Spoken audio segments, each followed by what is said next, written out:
comic book fans, and welcome to another exciting edition of Cammy's Comic Corner. I'm your host as always, Cammy. Now unfortunately, no title or issue or book in particular jumped out and grabbed me this week and said, pick me, pick me, pick me! So instead, we're just going to have a little bit of a fast five, which is, all swell. So don't freak out! There's still comics that we're going to talk about on today's episode. So, as calmly as possible, let's talk about the first pick from the Fast Five. We have Nemesis #1. Now, this is the latest Icon creator series from Mark Millar and Steve McNiven. Millar, the thing I gotta give him credit for is he knows that there's money to be made in creator-owned characters. So he's saving all the good ideas for himself sometimes.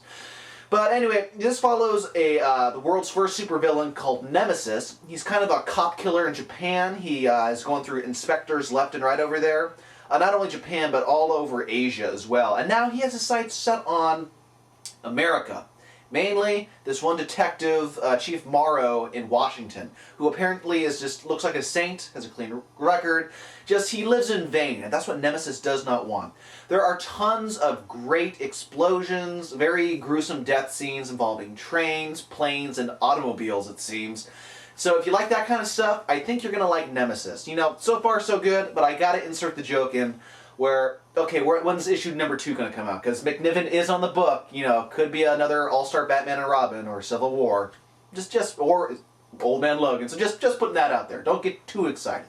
Next up from Vertigo, we have Scalped #36. Now this appears to be a two-part story starring Shunka, who is Red Crow's right-hand man. He gets shit done. Well, he travels out to this neighboring casino to have a chat with the owner because there's rumors of this owner was telling people, music gigs, not to book with Red Crow because it's a shithole, it's out in the middle of nowhere, why waste your time?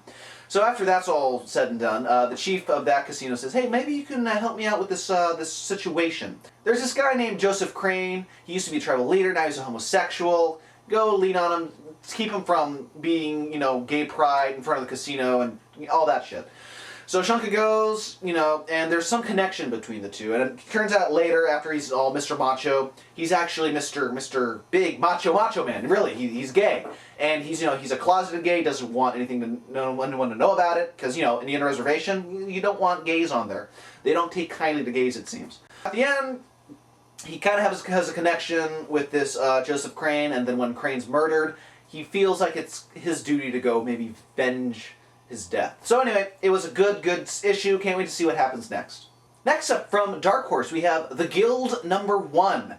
Now, I've never seen any of those webisodes of The Guild. I've always heard about it, heard it's funny. Felicia Day, I know her from Dr. Horrible. You just look at her, you fall in love. She's that pretty, gorgeous, etc. So we get the whole rundown of The Guild, and it's very accessible to new readers.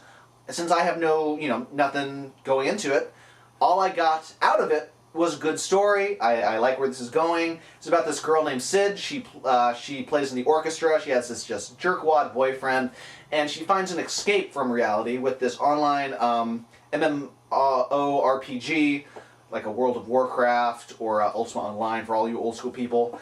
Something like that. She really falls in love with it. And myself, playing Warcraft for a couple of years, you get the references, you get the geek speak. And guess what? After reading this first issue and getting so intrigued to see what happens, went to the website, watched a couple of videos, fucking hysterical. So now I'm hooked on The Guild. It's a good accessible comic, and who knows, maybe it'll change your life like it changed mine. Felicia Day, how can you go wrong? She's so pretty. Next up from Marvel, we have Thunderbolts #142. Now this is the Mighty Avengers versus the Thunderbolts battling in Asgard for the Spear of Odin, which is what Norman Osborn wants. If it gets into his hands, we're all fucked. So we have great little battles between like Cassie and the Grizzly, or against Ant-Man. You got Amadeus Cho versus Mr. X, and he goes, you might be able to read my thoughts, but that doesn't mean you understand them. There's all these arrows everywhere, let's hit Mr. X. And then you get U.S. Agent versus Scourge, which is actually Nuke. And so it's like, two patriots going against each other, going, no, I'm the real patriot, no, I'm the real patriot. All this happening, and then Asgard comes down when the Sentry goes through, and so when the rubble clears, Nuke has the Spear of Odin, and now it's like, fuck, what's going to happen now? Good action. I like what Jeff Parker's doing. Thunderbolts has just been so much more fun as soon as Jeff Parker entered onto the title. So great stuff, good Siege tie-in, go pick it up. And finally this week from DC, we have Green Lantern number 52. I couldn't leave you all without a Blackest Night book to talk about, could I? So we have Sinestro as the White Lantern, understanding the world, seeing the origins of how the emotional spectrum came to be, and all the avatars of the emotional spectrum, like you got your Ion, your Parallaxes. They have all the colors there, and they're all like in an animal/creature form, and they all kind of look like Pokemon. It looks like Sinestro's Ash, and then he has his Pokemon of different colored spectrums. I'm just putting that out there. That's my views. That's what it kind of reminded me of. But we have him understanding everything, and then Necron comes in with his scythe and just splits him in two. And so this issue had lots of great action moments, and at the end, with Xanshi exploding, it kind of made me realize that I haven't had this kind of excitement since the first time I saw Return of the Jedi. You have a battle going up in space. You have a main battle happening on ground, and then you have the two big guys, Sinestro and Necron, fighting. So Lightsaber, Endor, and then Star Destroyer 2.0 blowing up. That's what it reminded me of. Had a blast reading it. You'll love it too. Can't wait to see what happens in Blackest Night number 8. Well, comic book fans, that does it this week for Cammy's Comic Corner. If you want more Cammy's Comic Corner goodness, head on over to www.cammyscomiccorner.com. From there, you can subscribe to us on the RSS feed, on iTunes, go write reviews on your forum, read my reviews, check out the book of the month, etc. Also, if you like any of the kick-ass t-shirts that you see me wearing, I hope, get it? You go over to deadlinegraphics.net and send Kelly an email. He has a whole entire catalog of different comic book t-shirts, music t-shirts, gun t-shirts, video game t-shirts. He has tons of these t-shirts, and he can also do custom made as well. So, only one name that I trust when it comes to comic book t-shirts, that is Kelly at deadlinegraphics.net. And also, big thanks to Rising Sun Creations at rsc-online.com. They specialize in the best of U.S. comic books, manga, and collectible toys imported straight from Japan. I got my cameraman a little special present for his car there, for the trip we'll be taking up to WonderCon next week. But so anyway, yes, huge thanks to rsc-online.com. Go check them out if you have a chance. Speaking of WonderCon, I'll be there next weekend, meaning I will not have a review episode for next Sunday, but I will not leave you guys without anything. I'll have stuff to keep your minds occupied.